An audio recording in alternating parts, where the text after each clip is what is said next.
What's going on, guys, and welcome back to the Edison Club podcast. I'm your host, Mike, joined tonight by my co-host and my good friend, Justin Morgan. What is going on, everybody? Justin is currently live from the bathtub, right? That's where you're at? No, I'm not in the bathtub right now. The random occurrence. It's a little too early. What? It's too early? Yeah, we are recording this a little bit earlier than usual, so it's not time for Justin's evening bath. On this episode, we have the long-awaited podcast episode with Tyler from TCG Rewind. Tyler, thanks for sitting down here with us today. What's going on? Yeah, of course. Not much. We're prepping for YCS Vegas. It's the only Tengu event I get, so pretty stoked for that, That's exciting. Is that this weekend? Yeah, it's this weekend. So okay, cool. I leave tomorrow for it. That's awesome. Did you find a team? Kinda. Oh no.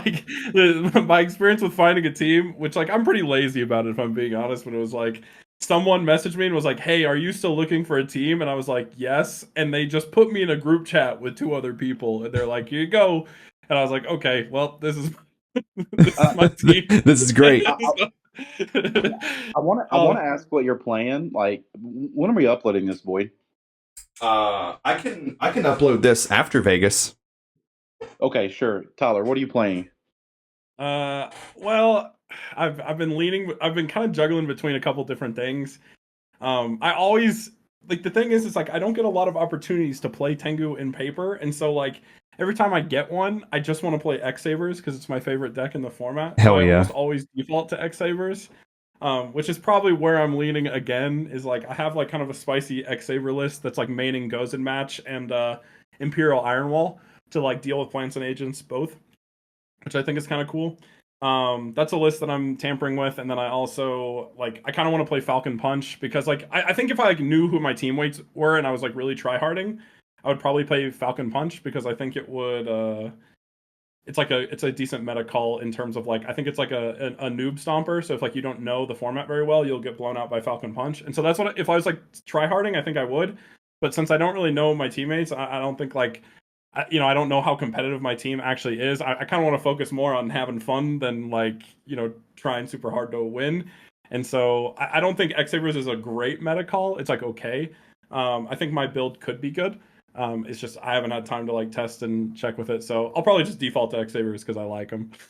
Falcon Punch is so annoying to play against. I played against that crap one time, and I was like, that's enough for me. I hope I never have to play against anyone playing this ever again.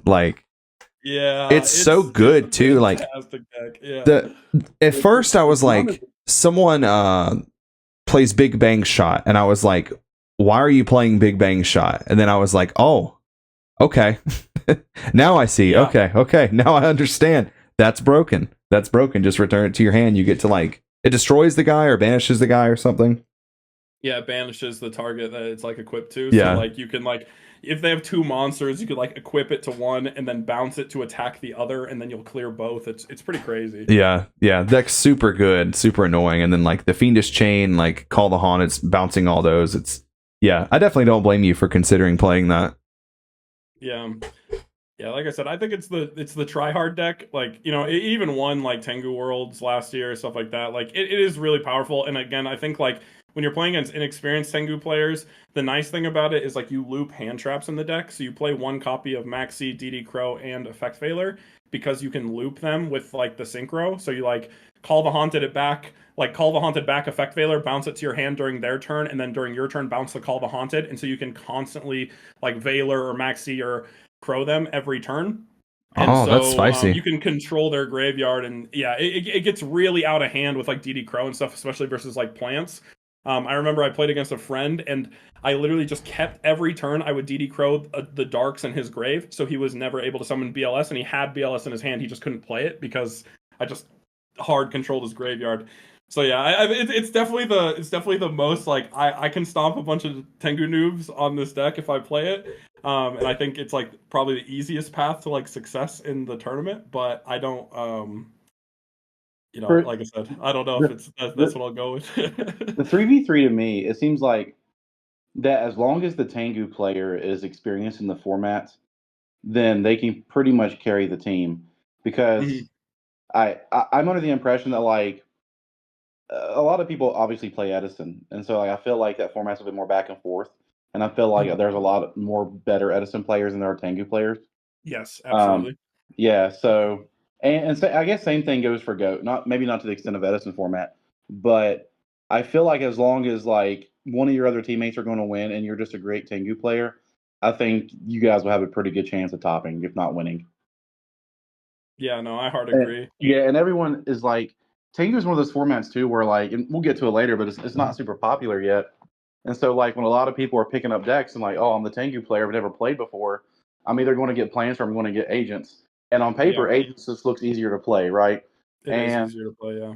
I feel like that's one of the easier decks to play against too, if you like, if you know the format. Both of them really are to an extent. Yeah. And so as long as you know those two matchups, and then I guess Hero Beat, which I think Hero Beat probably. I watched your tier list video. I think Hero Beat would be a great option going into there if you're just like looking for an easy Yeah. time. Yeah, I think both heroes and gravekeepers I put as like potential best deck in the room. So like in like our online tournaments we host, like you see a pretty diverse pool of decks in the top cut. Like 9 times out of 10, it's not really ever just like plants and agents. They'll still do well, but like it varies a lot for us. And so in that meta, different decks become more viable. Like I talked about Kara Curry, how like I think in the Vegas meta, Kara Curry is probably pretty bad because I think it has a pretty bad matchup to agents. But in a more diverse meta, Kara Curry is very good, right? So it's like it's a weird dynamic where some of these decks go up and down in value based on like the tournament environment you're in. If it's like a bunch of experienced Tengu players, they're gonna play a bunch of different stuff. If you're Yeah. playing against a lot of inexperienced Tengu players, they're playing plants and agents. And so you have to like deck build to do that, which typically is playing decks that I personally find less fun, like Gravekeepers and Heroes. I think that like, I just don't like control decks very much. But that's where Falcon Punch I think is like my favorite control deck, so to speak, because it has its own unique play style and it's very skillful.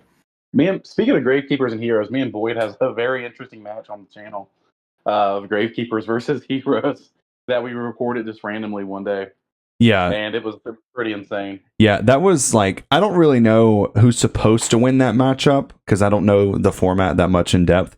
But I know that when I was playing GK and like Justin was playing Heroes and my other friend, Austin Butcher was playing Heroes, I was like 1-15, I'm sorry, 15-1 against Hero Beat with GK because there were just times where like they have like double alias Stratos and I just have Spy in defense mode. Yeah, Yeah. I'm talking about like the Fusion Gate build. Oh, okay. Yeah, well, that's like, it's impossible to win. You can't beat that deck with Gravekeepers because you're just like, nice Necro Valley. Activate Fusion Gate. Yeah, let me fuse for my deck for 15 minutes. Yeah, quick. that's what And happened. go I ahead. was just like, oh man, like, when we sat down to play the first time, I was like, oh, I got him. Like, I do like the crazy stuff, like, duality into Commandant, into Necro Valley, and I'm just like, go, you can't do anything. And he just goes, play Fusion Gate. And I'm like, fuck. I'm like, wait a minute. What do you mean there's only one field spell? And So then like, trying to explain chain material to everybody is a headache in itself too. True. yeah. Like, how many times did I beat you with GK when you were on that? Was it like one time? Maybe I know that when it was regular Hero Beat, I could not win to save my life just because Miracle Fusion's dead. Yeah. But it's Yeah. like with I could Fusion see Gate, that. I can just miracle the ones on the field and I'm good to go. Yeah. You dogged me every time we played, and it was not close. There was one game, I think the one you beat me, was like I said, like this big inboard, like a big inboard just to show off, and you top decked Heavy Storm or Dark Hole. Yeah. You Dark spent like 10 minutes, you're like, chain material, you end on 5 monsters, and I'm just like, Dark Hole. And you're like, oh, no. Yeah, that was why I won. Yeah, that was why. That was the only reason I won a single game.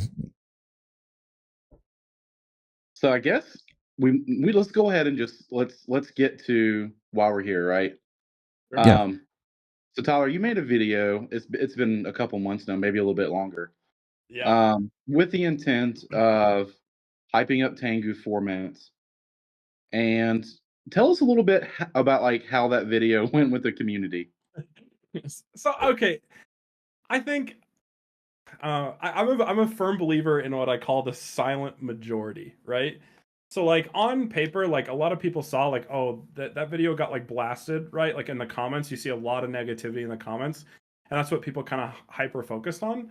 But like likes versus dislikes had definitely way more likes than it did dislikes, and actually like I guess for me netted quite a few subscribers. So if like in my opinion, like if what you're saying is like complete nonsense, like there would be a lot of people, like you know what I'm saying, like it'd be overwhelmingly negative. But it's like the people that are like really angry about it are the ones that are gonna kind of like talk in the comments.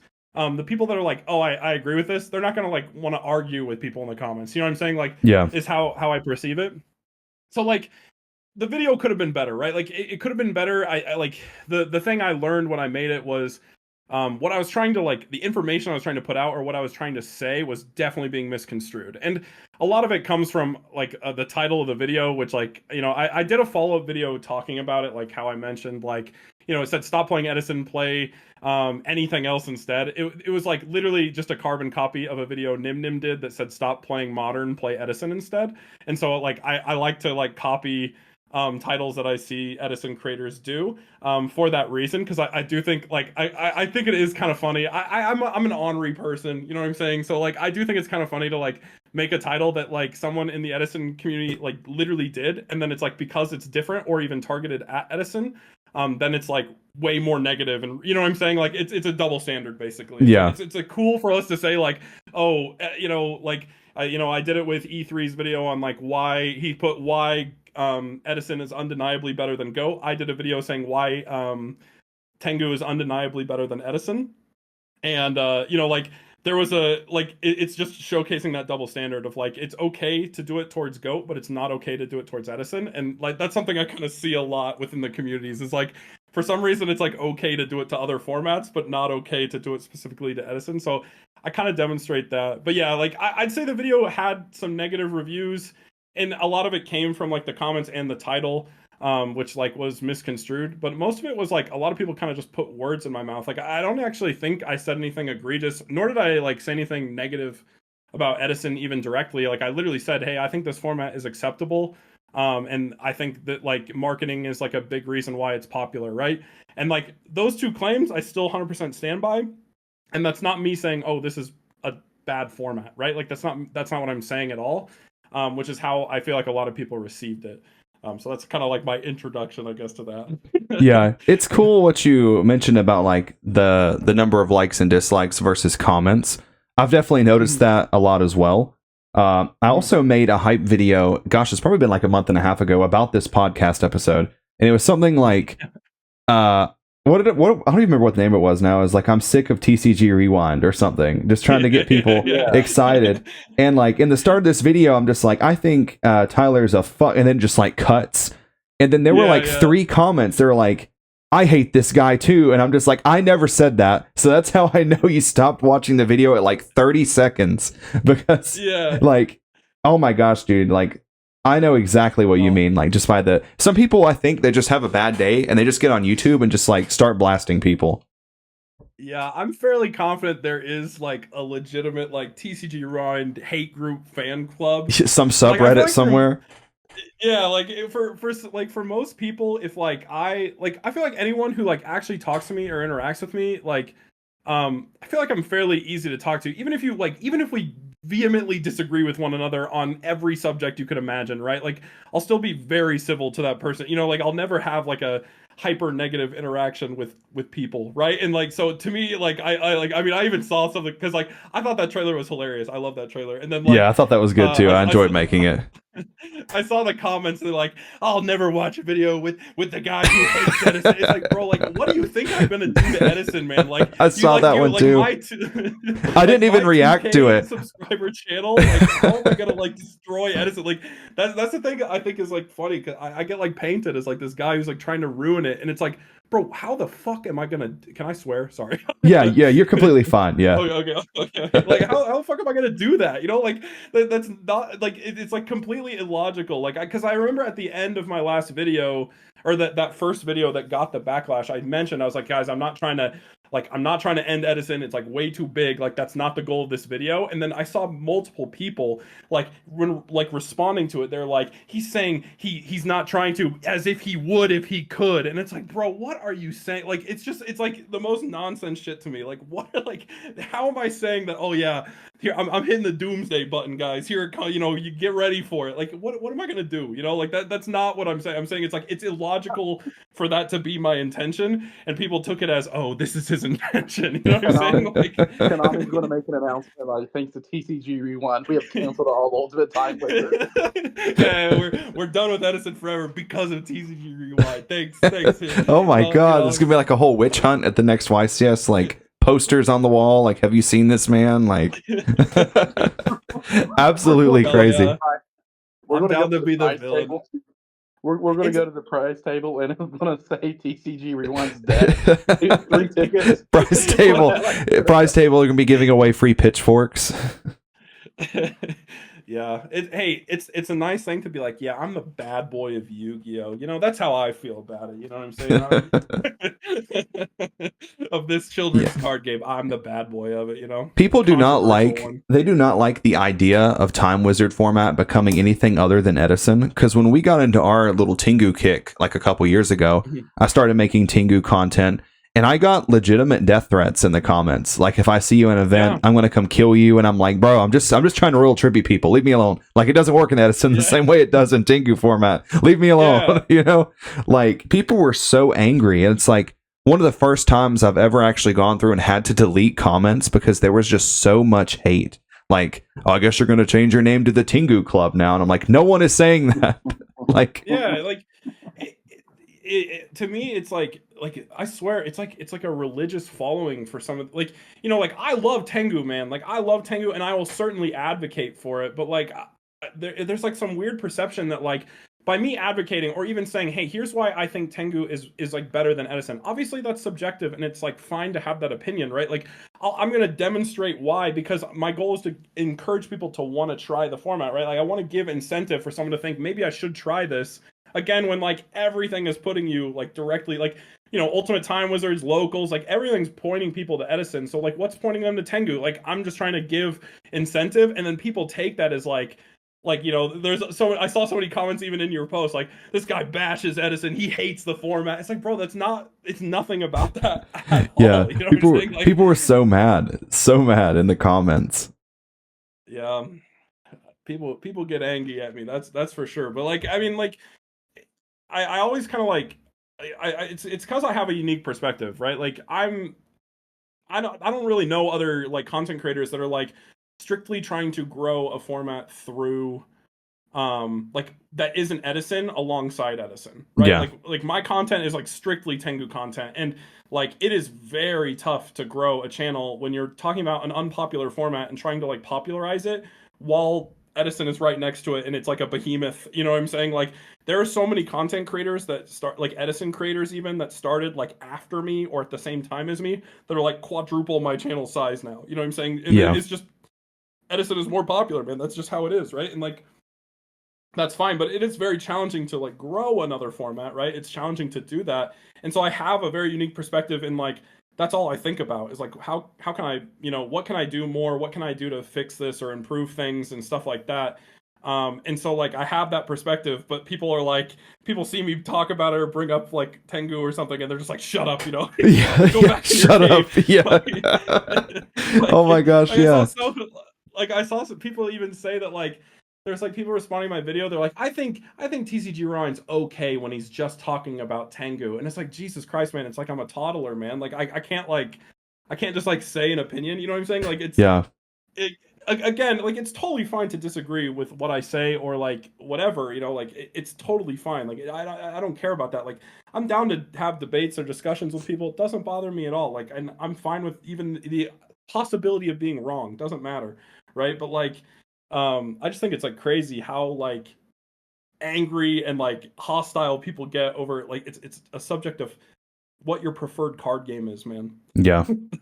I agree. Can we talk about like how annoying it was when like this season's Time Wizard playmat was revealed, and and everybody was like, "Oh, I think it's going to be Absolute Zero, or I think it's going to be Chaos Sorcerer," and it was Reborn Tengu, and you win that for Edison format. Because like when I saw that, I was like, "Oh my god, they're going to do Tengu format like this year. Like we're going to get a different Time Wizard." I'm like, I need to go rebuy my Gravekeeper deck, and then first one gets announced, it's Edison. I'm like, what the heck? Why did you pick Tengu for this? Like, I don't understand.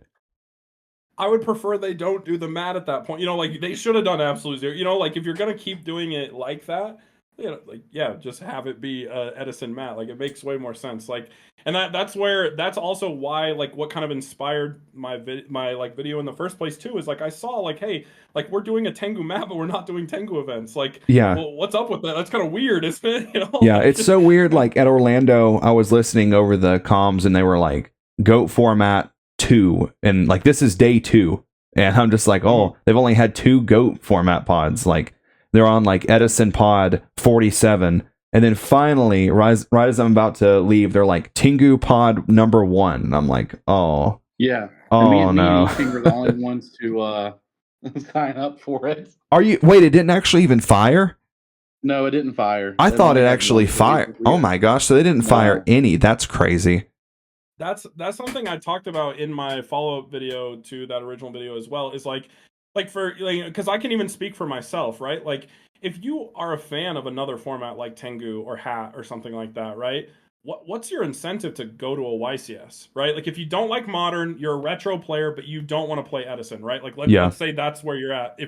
Why would you go? You know what I'm saying? Because like people always talk like, oh, there's like pods firing for all these other formats, but it's not firing for anything else. But it's like, well, yeah, no shit. There's no like, do I want to pay for a flight and a hotel to go to, you know, I don't know, Orlando? Do I want to go to Orlando just to like maybe fire 8-man pods for the whole day and win like a $50 play mat? Like, exactly. No, like at that point, I'm just gonna buy the mat, and people be like, "Did you win that?" And I'm like, "Yeah, I won it at a pod. Yeah, exactly." Yeah, it's just you can make up any deck you played, bro. You know, I won with Cloudian, and it was great. You know, like no one would know at all. You know, but like in, you know, because like I think like we'll probably see pods fire at Vegas, for example, for Go and Tengu, because people have their decks and they have a reason to go. You know, like that makes sense. But like at other events, like what's the point? Like most people are going to that event to play Edison because it's an Edison Ultimate Time Wizard. Like, so yeah, you're gonna see Edison side events fire, and you're not going to see it really fire for anything else unless there's like a really passionate group of people. They're like, let's do it for Tengu. You know what I'm saying? Like that's just how it is.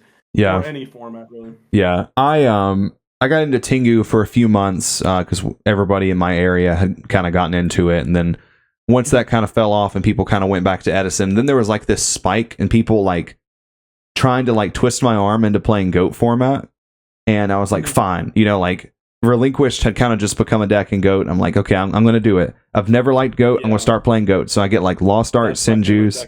Well. It's so cool. Like I get the secret Relinquished, like all this stuff, and I'm playing, and I'm like, I hate everything about this. Like, how have I gotten Trap Dust Shooted 3 times in the same match? Yeah. I've gotten Delinquent Duo'd. I finally summoned Relinquished. It got ringed. Like, I'm just like, I wish I'd just stuck with Tengu if I was going to play another format, honestly, because GOAT is infuriating to me. Like, just one time I want to be able to set my spy and them not have Nobleman. Yeah. I definitely can relate to that. Justin, how do you feel about GOAT format? Because I know you still play pretty frequently. Yeah. So I enjoy Go format, but like you have to accept it is what it is. Like it's not a very diverse format, and people can say all day long, yeah, it is. There's what 5 different decks you can play, and 3 of them are good. Yeah, and they're all like all the decks have the same thing, and it's a limited card pool. But you're playing Chaos, you're always playing Spy, you're always playing. There's like 25 cards you play in every GOAT deck.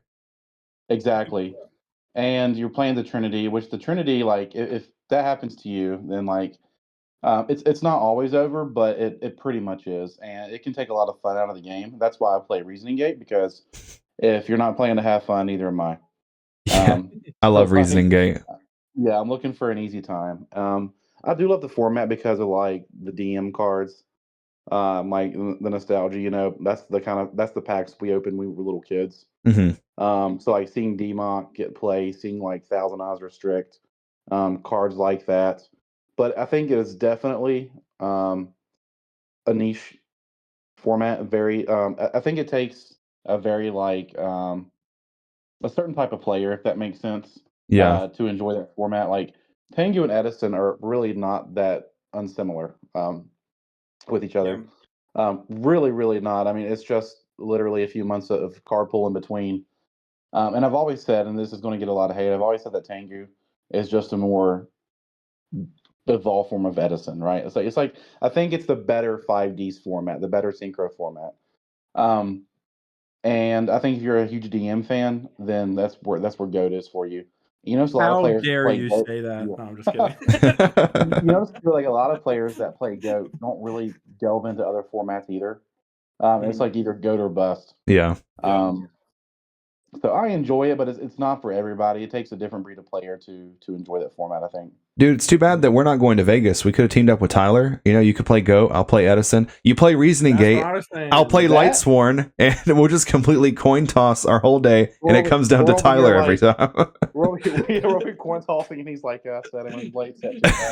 No, I'll play Arcada Force, so I can also coin toss all. Hey, my kids. yeah, So let's if I go. FPK Let's or go. Lose. If I get Veilered, I lose. Whatever. It's fine. I love this. I love this idea. I meant to ask you earlier when we were still on the topic of Vegas. Do you know what your teammates are playing? No. I literally, like I said, joined a group chat. Yes, I'll play with you guys, and that is the conversation that has been had. I don't even know the other guy's name. See, this is what would happen to me. I would spend like all my time like crafting this perfect Tengu deck, right? Like I've labbed this. Yeah. It's the best deck in the format. People just don't know it. I sit down. I look to my left to the Edison player, and on his field is like Morphtronic Bind and like a Morphtronic monster. And then I look down to the GOAT player, and it's just Air Knight Parschath, and I'm like, oh god, oh It's no, over. it's over. I might as well not even play. Yeah, well, even the guy who put me in the group chat, I was like, are these guys any good? And he's like, the Edison guy is like pretty decent. The GOAT guy just started playing GOAT. Oh, I was like, oh, great, love to hear that. Okay, cool. Yeah, cool. Hopefully he's playing Reasoning Gate. Yeah, which like, yeah, I don't mean it's crazy, but like, I honestly, like, I'm too much of a boomer. Like, I don't really know a lot of people in the Yu-Gi-Oh scene as much as I used to. You know what I'm saying? Like, Yeah. I literally just sit in my corner and play Tengu. So like, I don't really know a lot of players. Like, in terms of like, you know, I actually know you guys, which is kind of awesome. You know, so I even did reach out to Justin about teaming up for Vegas. Yeah. But then you guys weren't going, so I was like, well, that's a blow. Yeah, it's just incredibly far away. Yeah, I get it. I know a lot of people in the Yu-Gi-Oh community, but I only know them by like their online usernames. So like, I know I've been in the room with like a ton of players that I know, but I don't know their actual name and what they look like. Yeah. For the longest time, we had this like little series, like kind of like a circus series, Big Boy Gaming, where they did cash events near us. We'd be playing, you know, we talk about like the YouTubers and stuff like that. And one day, it's me and my friend Austin. We're sitting there. He's playing Dragon Turbo. And this other guy comes and sits down next to us, and he's watching Austin's match. And I'm like, how do you like the Hydro Pump build for Dragon Turbo? He's like, oh, you know, and he's like critiquing it. And then he like looks over to the other guy. He's like, what do you think? And he's like, well, that's my deck. I made it. I'm Hydro Pump. And I'm like, what? Like I never knew. And that's happened like multiple times with other people. And it's always really funny to just meet up with people and just see how different they are in real life. Because a lot of times people have like an online persona that's a lot different from how they are in real life. So yeah. Well, you probably have the same thing, like, because obviously I show my face on my channel and you have as well. Yeah. So like a lot of people will know who you are at an event, but you won't know who they are because they're, you know, they're just Discord usernames or whatever. Yeah, so I yeah. have it happen all the time. I go to an event and they're like, "Hey, I'm Harpy's brother in Discord." And like, yeah, oh, Harpy's shit, brother. man. I love Harpy's brother. Yeah. Yeah, I love that guy. Yeah, I've had people like that before, and then I've had people come up to me before at events and they tell me their username, and I really have no idea who they are, and I have to act like I know them because, like, you know, I'm just generally like really nice to everyone. If you come up to me and you tell me you support the channel, you like what I make, like, you know, I love talking to people about it. But it is always really cool to be able to put like a face with the name, and I'm like, okay, so this guy's Butt Scratcher 42 on on Discord, you know, so that's always really cool. Yeah, I always tell people I'm just a dude because, like, bro, like, I'm not like a massive YouTuber, right? So, like, people come up to me and they're like, they're like shy to talk or like, like because they watch my channel. So I'm like, bro, like, who cares? Like, I am nobody, man. You can come up and talk to me. You can tell me what you ate for lunch, and it won't phase me. You know what I'm saying? Like, it will not bother me in the slightest. Have you Like, ever been I just recognized noticed that. in the wild anywhere, like just randomly being somewhere and not Yu-Gi-Oh related, and people know who you are? I went to a McDonald's drive-through once, and the guy was like, "You do YouTube?" I was like, That's "Holy crazy. shit, yeah." Yeah, I've had that happen to me one time. I was at a Walmart, like an hour away from me, looking at the car detailing stuff, and the guy was like, "I like your Edison videos," and I was like, uh, uh, thanks, thank you. I just never expected that because, like, I have like 3,000 subscribers, but I mean, Yeah. I don't expect to be recognized outside of like my own little like niche ever. So that was really weird when that happened. I was like, wow, that guy's a fan. Can you hook me up with that employee discount? Yeah, I autographed a card once, and I thought that was crazy because I'm like, man, I am destroying the value of your card here, man. But like, so I've only had it happen once. Someone's like, "Hey, can I sign your card?" I was like, "Sure, bro." But I've autographed my fair share of Judgment Dragons at this point. Nice, respect. So let's shift gears here for a second, because normally I ask people how they started playing Yu-Gi-Oh! But in your case, since you're a fellow content creator, I'm actually really curious, how did you get into making content? And did you start off making Tengu content? Ooh, so this is actually a spicy story. This is interesting because not a lot of people actually know exactly this. And this stems into a lot of what I kind of talk and preach about, which is why like people don't actually realize how informed I am about a lot of this stuff, right? So, do you know luxury gaming? Are you guys like familiar with luxury gaming? Yeah. Yeah. Mm-hmm. A while back ago, like this is when I was in college, I was going to start trying to push Tengu format, right? Like I wanted to get Tengu going because people were just getting into Time Wizard. This was before the blow up of Edison, even. And if you remember, like there was like a period where Pac, like this was before Pac even blew up, but Pac did some Tengu videos on his channel. That was because of a tournament that I actually hosted. I partnered with an esport org I was working with, and they provided funding for a like cash Tengu tournament. And so I hosted this tournament, and like I kind of like I did it, and so Tengu started seeing a little bit of popularity, but there was no one really to carry the torch. Like there was no like YouTuber or anyone like pushing it, you know what I'm saying? So it was kind of like it kind of spiked for that tournament, and then after that like it just kind of went back down to where it was. But basically like I actually started watching a lot of YouTube content, and I started seeing how much marketing was going into Edison. Like I saw so many YouTubers talking about Edison and like pushing it, and I was like, this is really crazy because like when I like basically when I started getting into Time Wizard, I kind of just like went from like I think it was like 2013, and I worked my way back. So I went back, and I kind of just like in my head I was like, oh, like Tengu Plant, this is like just the best one out of all these formats. Like if you play all of them, I think this is just the best. And that's kind of just what I thought as. And so I saw Edison kind of popping up, and I was like, whoa, like to me, I was just like, I feel like most people just don't know about Tengu then. Like it's kind of how I perceived it. And so I saw this like all this marketing going towards Edison, and I was like, well, someone has to market Tengu, and I didn't see anyone else standing up to do it. So I was like, I guess I'll do it, right? And so when I started working at the college I work at, they have a partnership with Adobe, so I got like free editing software, and I was like, nice. well, this is my moment. And so that's what kind of got me into it, is like I just didn't see anyone else like I guess championing Tengu, and I like really believe in the format, right? So I was like, okay, I guess I should step up and do that, right? Like is how I felt. And so that's where I am today, right?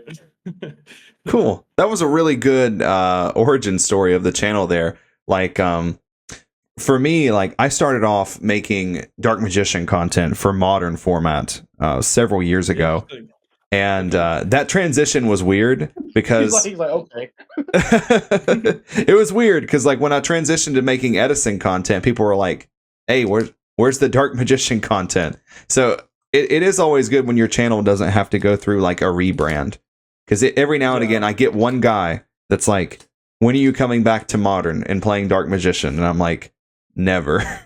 I'm sorry. Well, and I'll also say I wasn't intending necessarily on 100% just being a Tengu YouTuber, because I actually always felt like, and I still do, I feel like there's a lot of very good formats out there that just don't really see play. Like, I made a video on my channel once about YCS Miami format. I really like that format. It was like 2013. So it's like the wind-up OTK format with Mermail and Fire Fist in it. And it's like wind-up OTK in like September 2012 is like clearly one of, if not the best decks in the format. And so when you add in like Mermail and Fire Fist, it adds another dynamic of decks that I think can compete with them. And so I kind of like that format for that reason. But I originally was just gonna like do I like originally just wanted to push Tengu because I liked the format and I wanted to see it grow. Like I like that was my main focus. And like that's my favorite out of all of them. But I was gonna do every format, and then I just kind of got labeled as the Tengu guy, right? Because like that's also where the branding like TCG Rewind came from. The goal was to focus on retro formats as a whole, not actually just Tengu. And then I just got labeled as the Tengu guy, and I was like, well, I probably should just stick with this then. You know what I'm saying? Like, if you're gonna be if you're gonna take it, you might as well run with it, right? And that's kind of where I'm at now. It is really nice with the way that like you branded your channel with TCG Rewind, that if you like, let's say you did get tired of Tengu format, you could go to another format, focus on it, and not have to change anything. Like it doesn't translate for us, because like if I wanted to do Tengu format content, like Tengu format content, but my name's the Edison Club, you know, like it doesn't work as good. So that was definitely good thinking. Like you can always branch off and do other stuff if you wanted to. For sure, yeah. So like now it seems like the newest toy that people are wanting to play with now is redo format. Have you looked into that any at all?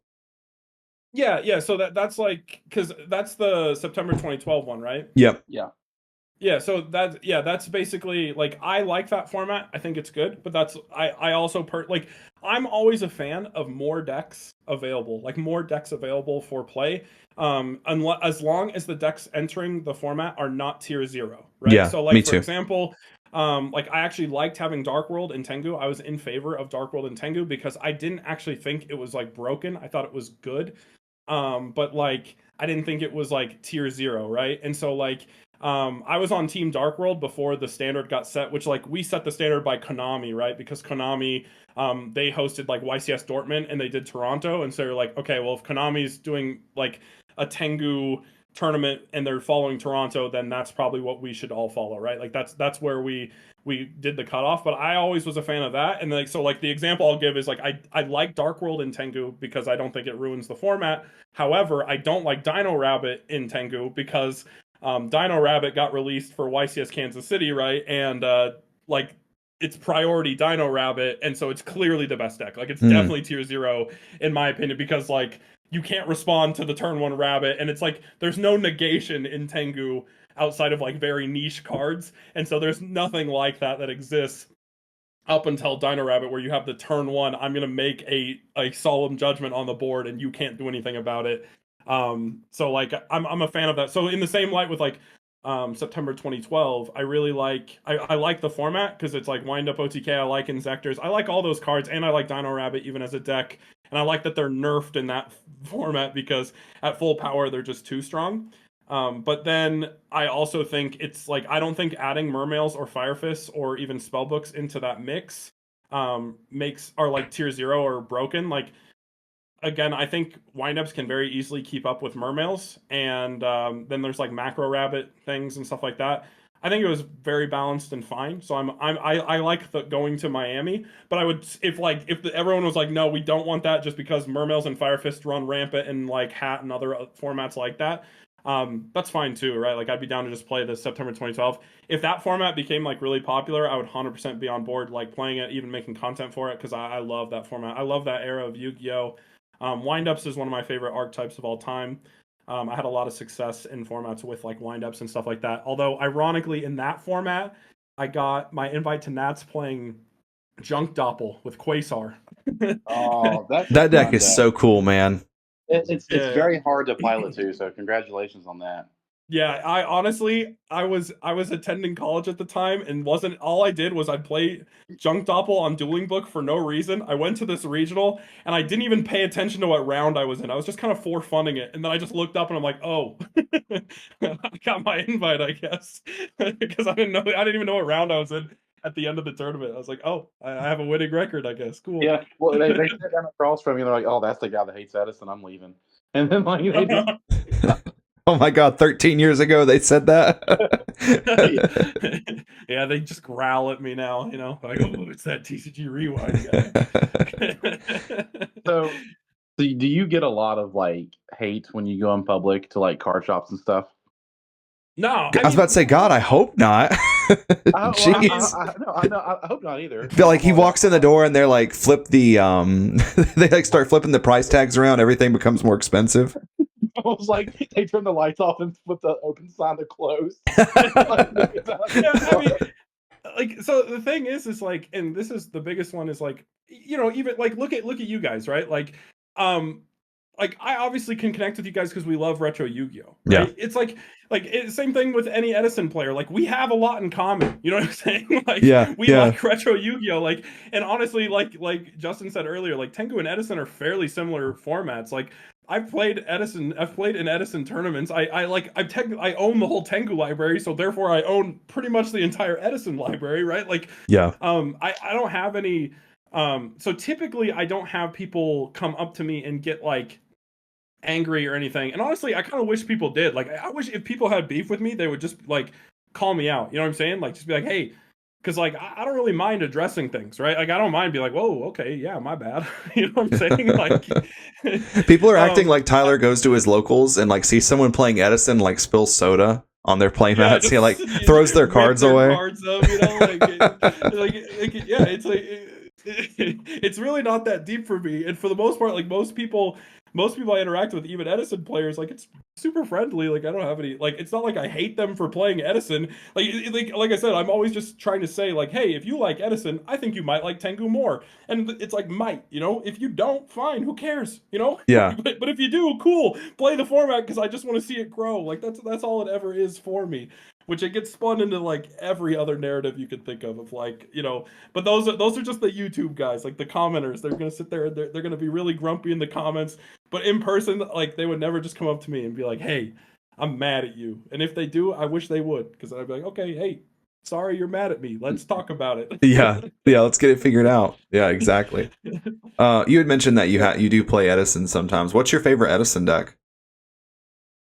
So I haven't played Edison in a hot minute, right? Like, I played it initially because I wanted to give it an honest shot when it first came out, because I actually was excited about Edison getting popular initially, because I was like, oh, this is cool. Like, it's similar to Tengu, but then as I played it, it just kind of bothered me to be missing all the cards that like are available in Tengu. It just felt like you're going backwards too much. Like, I hate the deck building process, and I'm like, man, this deck would be so much better if it just had this card, and I just don't have it, but I have it in Tengu, right? Yeah. But when I played, one of my favorite decks I enjoyed was like Volcanic Quickdraw. I'm a big Volcanic fan, and so I played Volcanic Quickdraw in a tournament. I liked it because I believe I ran like Battle Fader, stuff like that. So I would basically play to like wipe their board and generate advantage through Blaze Accelerator, and then like stall, and then basically just kind of win with Drill Warrior, because Drill Warrior is still like it was pretty powerful with like the Volcanic Engine, I think, in general. But yeah, that deck is that's super what I played cool at the time.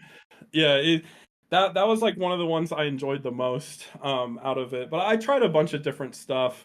But I think that was the one that I like had the most fun with. But I would say, like, when I was playing it, it was before it got like super developed too, because like now the game has like shifted drastically. Because like Volcanic Quickdraw like was like topped an event or something when I saw it, and so I was like, ooh, that's a cool deck, and I love Volcanic, so that's what I got into.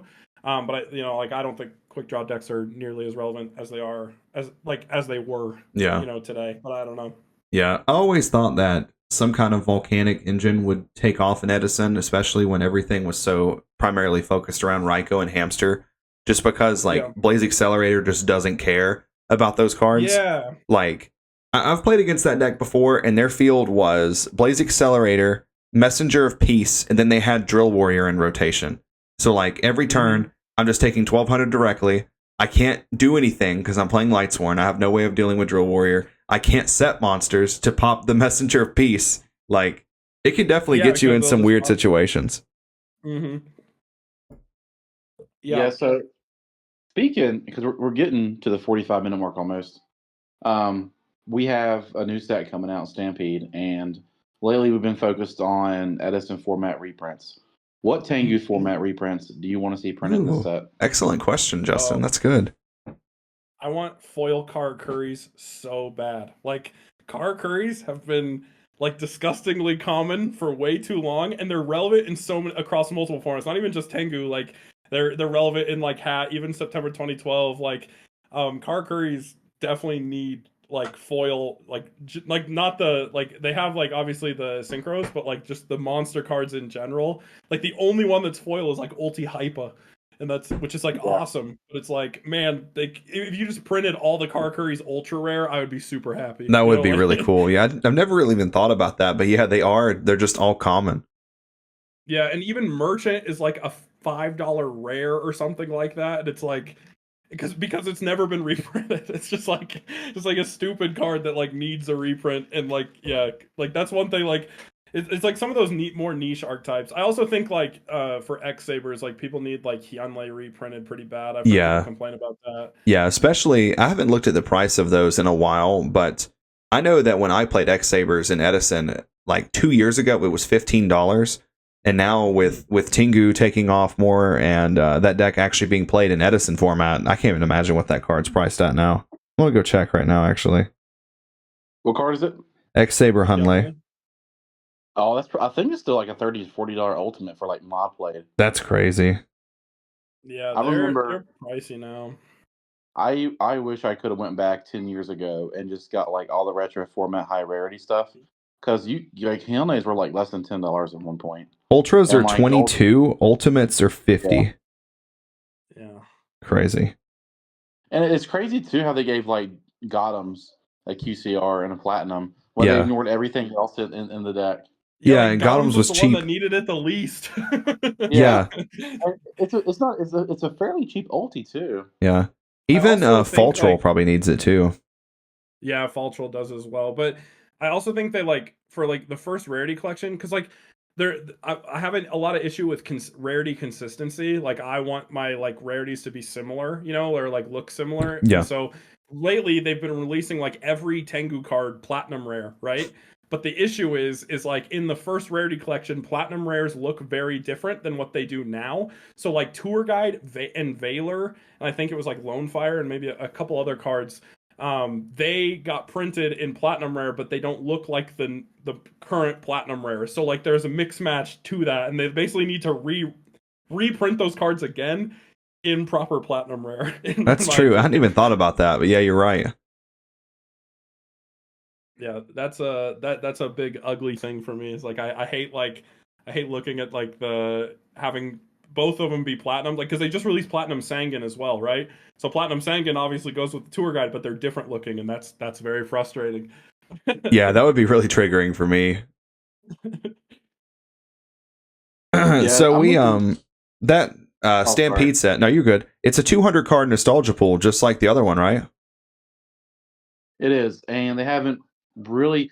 When it first was announced, they released like the bare minimum of stuff, like Dust Shoe and Oppression and Amaryllis, right? Yeah. Those were like the initial ones. Which are really good. Yeah, but like they haven't released anything else. Then we got less than a month before this set comes out. I'm surprised they weren't doing like the reveals like they did, because they started like 2 months before Bonanza was even released. Yeah. So I'm curious. See, some reprints, like Mystic Piper deserves a reprint. Yes, absolutely. Did Tengu even get a reprint in the last set as a QCR? Okay. Yeah, it got QCR and Platinum Rare. And I really want to see Chaos Sorcerer. Technically, Spore needs it for rarity consistency as well. Oh, and Chaos Sorcerer for sure. Yeah, Sorcerer needs a nice printing. I'm tired of playing Reasoning Gate with like a common Chaos Sorcerer, then like a QCR BLS. Yeah, your option is pay like $1 million for the ultra rares, or use like the supers, which don't look very good, or commons. That's basically your choice. I use the supers. I accept it, but yeah, if they could get printed in anything nicer, it'd be better. Yeah, I'm down for Chaos Sorcerer 100%. He definitely needs it. And Mystic Piper, that was a good one. I always forget that card only has one printing, and it was a secret, which is crazy. Yeah. All right, Tyler. Yes. If you was forced to play an Edison deck for a tournament, what would it be? Gun to your head, like you have to play Edison. and you got to choose a deck. It's my intention to win. It's your intention to win. Blackwing. Hey, that's a good answer. Yeah. That's a good answer. Like, That's very fair. That's very fair. Yeah. like I mean, honestly, I don't think like Blackwing in Edison to me is kind of like Agents in Tengu. It's like I feel like you don't even have to be very good at the format to be good at the deck. And like same thing goes for Agents. Like I think Agents is a very like it's a strong, easy deck, right? I feel like Blackwings are very similar to that. Like I don't think there's a lot of complex Blackwing lines you're dealing with in Edison, you know? I played Black Wings in a tournament setting for the first time a few weeks ago in a side event at our Switch tournament, and I hate how easy it is to win with that deck. Like, you just accidentally are like, I'll attack with Sure. I'm like, oh, I have 2 Kalutes in my hand. The game's over. Like, well, I also think viruses play a big role. Like this is one of my like gripes with Edison as a whole. Is like I think like in terms of retro formats, I think anytime a dark deck is meta relevant, you have the problem of viruses. This also comes into play with Dark World and Tengu, which is why you could make a compelling case as to why like people don't like Dark World and Tengu, right? But I think viruses, like deck devi, it actually hurts. It like I think it actually shrinks diversity when you can play when like the best deck in the room can also play viruses. I think that becomes slightly problematic in my opinion. oh yeah, I agree 100%. After DDV started seeing like main deck play in Edison, everything changed. Yeah. Because like the list of decks you can play then kind of cut in half to like what's going to get blown out by DDV, right? Like if your deck gets hurt by that, you're kind of cooked. And that's kind of why I like Tengu is like we don't really have anything that like shrinks that super hard. I'd say the most egregious card in my opinion is Herald of Orange Light in Agents. Like I think that's why, for example, I think Karakuris are worse into Agents because Herald of Orange Light is just such a like blowout card. If you're committing resources to a synchro or something and they like pop it with Herald of Orange Light, and they fill their graveyard for Hyperion at the same time, I think that's like really potent and powerful. And so that's annoying to me. So like it applies to to any format, but I just think Deck Devastation Virus literally cuts what you can play in terms of like viability in half almost, which is frustrating in my opinion. But yeah, I definitely agree with that. Yeah, so going back to the Dark World discussion, if Dark World was played in Tengu, would the viruses be an issue then, you think? I think I don't know. It's tough to say because like we actually in the Tengu Plant Discord we originally played with Dark World up until Konami made it a thing. Like we were like we might as well try it, and like if we don't end up not playing with it, fine, but we might as well see how it goes in the format. And there was of course a lot of arguments about it. A lot of people like really hated it or really loved it. Like that's how it was. I like the thing is like the deck has to play really fast. I feel like the Dark World's biggest thing is it loses to itself more than anything else, right? Like it doesn't actually you don't actually lose to your opponent. It's just like you need 2 cards to kind of have movement in the deck. If the deck is moving, you're going to feel very powerful. So like sure, viruses are really strong if you get going, but if you don't get going, then like those viruses are kind of pointless, right? Like I can't tell you how many hands you open like double Dark World dealings, double gates, and then maybe like an MST and a warning, right? And it's like, okay, I can't play the game. Like that's like because like there's only like there's Snow and Brow and then Grapha. Those you have 9 cards that you want to discard. And I can tell you, as an X-Saber player, like I max out on Hamster and like Emmer's Blade and Dark Soul because of the consistency issues that the deck has. Like if you don't see one of those cards to get access to Dark Soul, you're like in a really shitty position, right? Same thing applies to Dark World, right? So like I don't know if Dark World is like I don't see it as much of a threat as people do. And like sure the viruses would be relevant. It probably would put Tengu plants in check a bit more because Tengu plants relies on a lot of tiny monsters. Same with Agents. And in some ways you could say that might be healthier for the format, like because it reduces the strengths of those decks a bit more, which means you might have to get more creative in deck building. But I do think viruses would cook like a lot of things. I actually put on my tier list why I think Vayu Turbo could be a good deck in Tengu. Because I think the viruses, if you ran it in like Tengu, like for example, X-Saber is the only monster above 15 is Bogart. You know what I'm saying? Like and like Fall Troll, right? But like 3 cards out of your deck don't get hit by the viruses, you're cooked. Even Karakuri, most of them are under 15.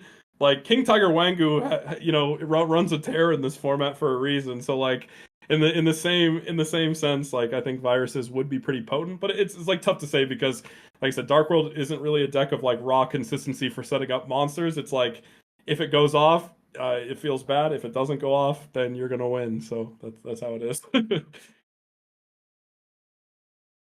Yeah, I've always wanted to play Great Tornado and Hero Beat, and then like the whole like not being able to play Columbus. I was like, no. Yeah, it makes a mild difference. I have seen in tournament games where like Great Tornado actually would have won the game. You know, like if they had access to Great Tornado, they could win, and Yeah. they didn't have it. But very specific niche instances of that. Yeah, I've seen the same thing before at our little Tengu tournament that we had a couple years ago. There was actually a player that topped the event that was playing Great Tornado because he didn't know that you couldn't use it. Thankfully, he said he never summoned it. But Yeah. I was awkwardly doing the deck profile, and I was like, yeah. So about that. Okay, well, we just hit the hour mark, so I guess we're going to start winding down here. Justin, do you have any closing remarks for Tyler? Yeah, so I just want to say thanks for coming on here, and I think that enough time has passed to where I think the situation's died down quite a bit. Yeah, for sure. I just want people to enjoy retro Yu-Gi-Oh, and I do want to see other formats get a ton of love, and primarily Tengu format, because I just enjoy it. I want to play Infernities really bad, and that's like the only format you can play it outside of Hat and stuff. So for those listening, you know, regardless of opinions, regardless of what you know how to play or what you've played before, give other formats a chance because at the end of the day, this is like retro Yu-Gi-Oh! It's not just about Edison. It's not just about Tengu. It's about just enjoying having an alternative to advanced format in general.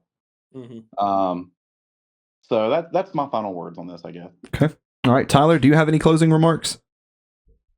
I would say kind of a similar message. Like I talked about in my follow-up video to all this about how I think the solution to like the issue with like other formats not being able to grow or struggling to grow is like implementing a rotation locally or within your own play groups. If rotation becomes the standard of like, you know, every couple of weeks you swap formats or every month you swap formats, then Konami would likely implement that. I think having Ultimate Time Wizards for other formats, even less popular ones, like if we saw like September 2012 get an Ultimate Time Wizard, I'd be stoked, right? Like I think it would be really good to see, like it'd be good to see Konami implement the rotation, but I think Konami is going to implement what they see us doing, like because they don't know what to expect. Like they didn't know what to expect with Ultimate Time Wizard, right? So yeah. They kind of just went with, oh, Edison's the most popular, we'll do this, and that's where we're at now. But I think where everything stands, it's very difficult for other formats to grow under Edison, and so it's kind of on the Yu-Gi-Oh communities to, I guess, implement that rotation themselves, so Konami could potentially emulate that, so we see more. But I agree with Justin. I think it's really important to like support other formats. I also think that there is a lot of double standards that exist between other communities. Like I hate seeing like people in the retro community say, oh, Hat format's ruined by Soul Charge, or Goat's ruined by the Trinity, or, you know, like Tengu is ruined by Maxi and whatever else. You know, like I think they're all dummy takes and bad takes. I think any format that is being played by a community is replayable because it's good or has like positive qualities. And so I don't think it's good for anyone to like trash on these other formats and say like, oh, it's bad for this. It doesn't do anyone any favors. And all it does is like stunt the growth of other formats, or like, you know, it hurts them kind of. So those narratives definitely are very damaging. So I would say like for the sake of like retro Yu-Gi as a whole, and even like preventing Edison from getting stale, if that's your favorite format, like supplementing rotation is very, very good. And so I would say definitely do that. And also I want to say that I do not hate the Edison community. I don't hate any of the Edison players, man. I don't hate the format. I'm not trying to ruin the format, you know? Like To touch up on that, I think we're so, like you said, I think we're so far into it now that it's just going to take it like Konami to make the decision themselves. To be like, look, we're going to rotate. Here's some cards being, because at the end of the day, people can say all they want to, like, oh, I have Edison cards. That's all I have. If Konami had an Ultimate Time Wizard and you didn't have Tengu cards, guess what you're going to be buying when you get home? Tengu cards. Yeah, That's exactly. the people that go to these events and play. They're the kind of people that don't just have stuff in their closet. I mean, they have money to get the stuff for the most part, right? They're flying out there to these events. They're going to drop $100 into Tango Deck, $200, whatever it is, and Yeah. the format has a similar card pool too. So it's just a few months off. Your extra deck for Edison can work for Tengu. Just grab a Trishula, grab a Utopia, grab a Leviair, grab a Leviathan, you're good to go. Throw your Goyo So Guardian in the trash. yeah, yeah, throw it away, sell it, right? I think at this point it's just going to take Konami to be like, look, this Ultimate Time Wizard, we're going to do Tengu. We might get 150 people, that's fine. But let's throw them a bone and give them a little something.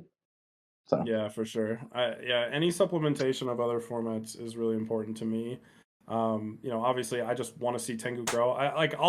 All I ever advocate for Tengu is because, like I mentioned in my follow-up video as well, I want a seat at the table. I just want to be able to play an Ultimate Time Wizard for Tengu, which I kind of can do through the Vegas 3v3. So that's a start. That's something. But even just having Konami do the right thing, which is just, hey, when they announce the YCS, announce the Ultimate Time Wizard and change that up, right? Even if you want to do Edison majority of the year, fine, but like at least throw in some curveballs there, and I don't even care what format it is, like literally anything else, I'll take it, you know what I'm saying? Like I just want to see different things come up, so because I would gladly go play Hat if they had an Ultimate Time Wizard for Hat, or I'd go play like September 2012 if they had an Ultimate Time Wizard for that. Like I wouldn't mind going out to try like those other formats, like totally fine with me. But it just needs to be done, and it does require Konami intervening, I think, with where we're at right now, because otherwise I don't think anything is going to supplement that change on its own. And that was kind of like the main thing, my message I was trying to share in my last video, and it wasn't about hating on anyone or you guys, Yeah, for sure. I think that's a good way to end this one for sure. So, guys, obviously, if you've made it this far in the video and you haven't realized that Tyler has a YouTube channel called TCG Rewind, please make sure that you go over to his channel and subscribe to him for his Tengu content and show him some love. So that's about all that we have for this one. We do accept fan mail. You can find the email address in all of the video descriptions. It's the EdisonClubFanmail@gmail.com. Send us some listener letters. We do always enjoy reading them on the show and love hearing from you guys. So that's about all we have for you guys. This is Mike from the Edison Club signing out until the next one. Hamster Ryko Caius. I go check the pairings, I'm like, don't know who this guy is. Hamster Ryko Caius, Hamster Ryko Caius. 2-0 every round, man, and I ain't even trying. It's just Hamster Ryko Caius, Hamster Ryko Caius, Hamster Ryko Caius.